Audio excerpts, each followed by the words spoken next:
What's wrong, sport? Says I forgot his name. Hello humans, my name is Dale Kingsmill and we're back with more mythology. It feels like it's been a while, so here, let's treat you to a little bit of Welsh mythology, huh?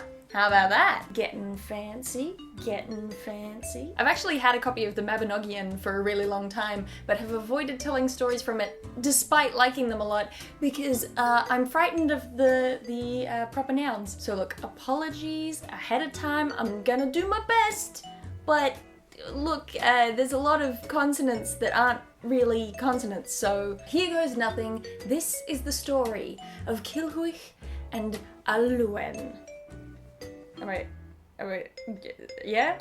So, Queen Goleithith is having a baby. She's having a baby. Brabjas Day, Kalukale. But here's the problem, fetus, it makes her a little bit crazy. For the whole time that she's pregnant, the whole 9 months, she just keeps wandering around, back and forth, like a wild animal. But it is said that the moment she went into labor, she regained all of her senses. I'm not completely sure that I buy it, given that her first use of this returned common sense, the moment she goes into labor, is to go off and hang out with a herd of swine in the mountains. But I tell you what, it worked wonders. Those pigs scared the baby right out of her. Then, for some reason, it's the swine herder that brings the newborn baby boy back to the palace, and everyone's like, yay! And they christen him, and they give the baby the name Cilhwch.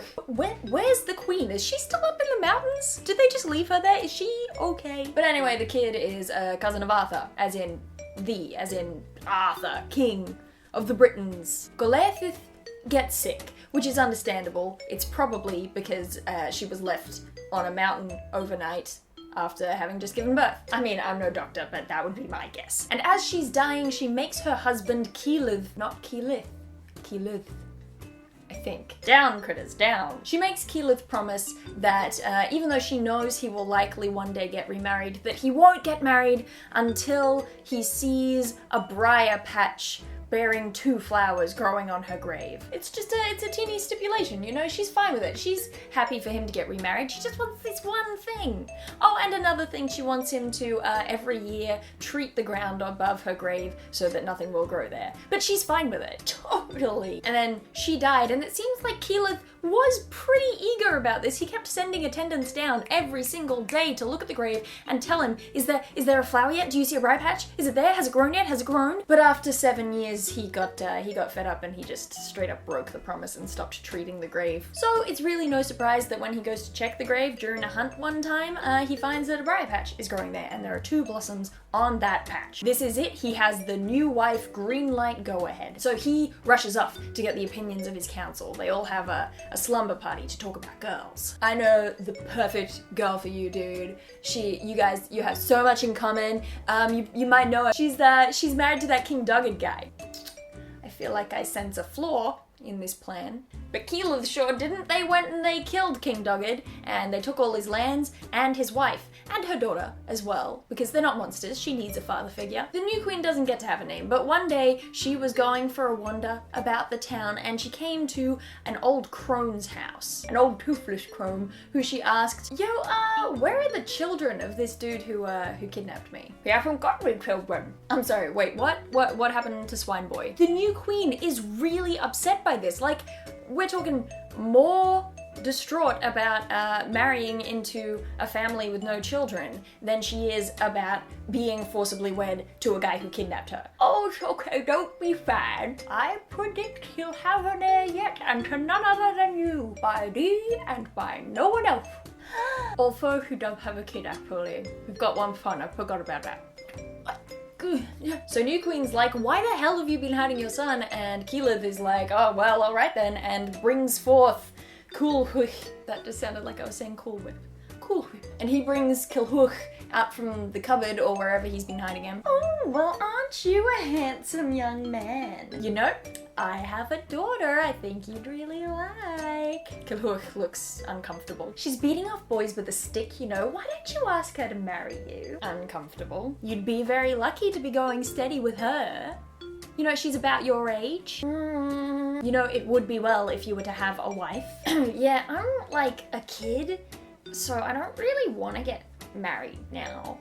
Well, screw you then. I say that you are now destined to never get a girl until you get Olwen, daughter of Aspathedan Pencour. Alwyn, daughter of Aspathedan Pencour. Look guys, that was really hard to say, okay? As happens in classic romantic canon and fanfiction alike, Culhwch blushes upon hearing Olwen's name, and he falls in love with her from head to toe, despite having no idea who she is. Hey! What's wrong, sport? Says Keyleth. Well, apparently I'm cursed now to go and pick up Olwen, daughter of Aspathedan, whatever his name is, Aspathedan Pencour, which I'm gathering from context will be tricky. Ha! Easy ads for you, my boy. Just go ask your cousin Arthur for a haircut. Maybe during the conversation you float the idea of him helping you out a little bit. So, as it turns out, King Arthur, the owner of Excalibur, is the family hairdresser, like the family member that you go to when you want a discount do. Does it get any better than that? So anyway, Culhwch rides off on his horse wearing like $1 million worth of gold. And finally, after a bunch of dramatic description, he arrives at the gate of Arthur's palace. Oh, what business have you here? Ah, you must be the porter. I am.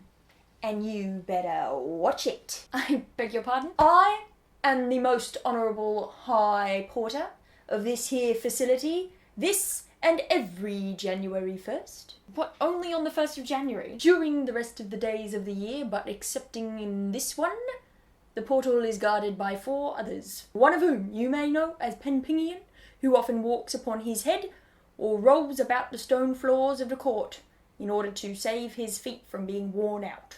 Yeah, weird Penpingian. I remember him. He is a bit strange, yes. So open the door and let me in. I will not. What? I will not open it. Why? The knife is in the meat. What? Everybody's already sat down for supper. Well, perfect, I haven't eaten. There is revelry in Arthur's hall, and none may enter therein apart from the son of a king, an important king, and also craftsmen. You get gate duty on New Year's because they don't want you at the feast, don't you? I cannot, I shall not, I will not let you pass. Listen, if you don't let me in, I will stand here and I will scream so loud for so long that every pregnant woman in these walls will be frightened into giving birth, whether their babies are ready for it or not. And I know it works, because that's how I was born. You can scream and you can shout all you like, but inside I will not let you therein. Unless Arthur says so. Give me a minute. I'll go and I'll check. And so he goes in to check with Arthur. My lord, you know me.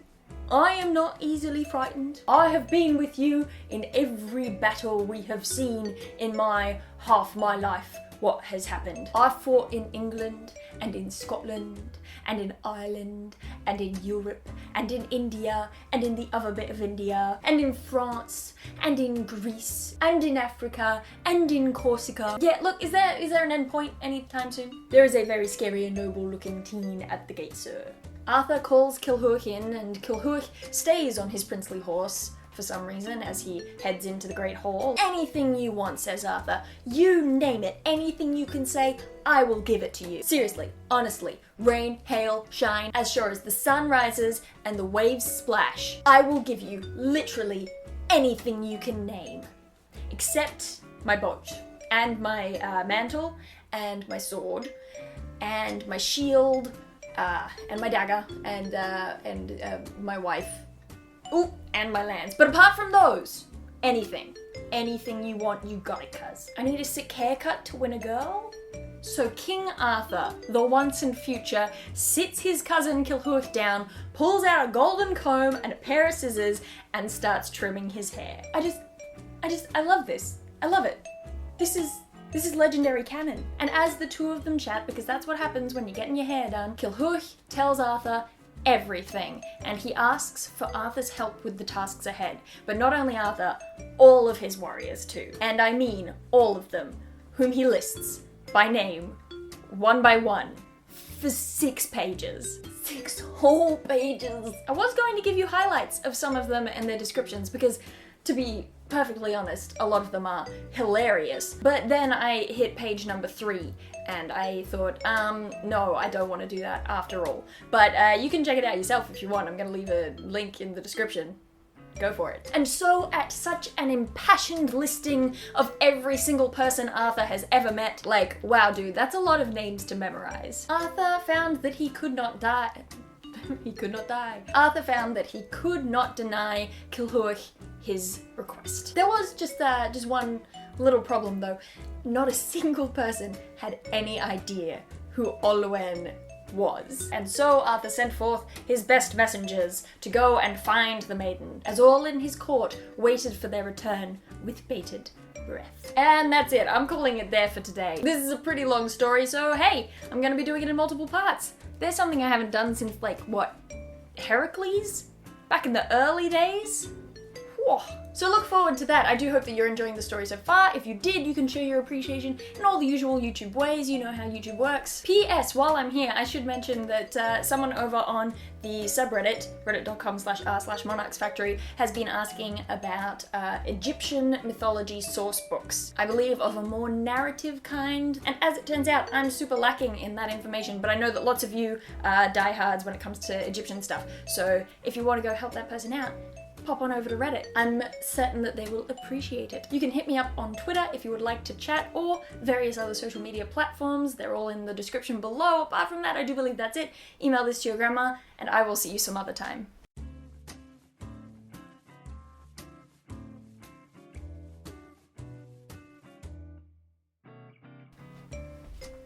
This whole time, my neighbor has been washing his car right outside my window. So they definitely know that I'm a weirdo now.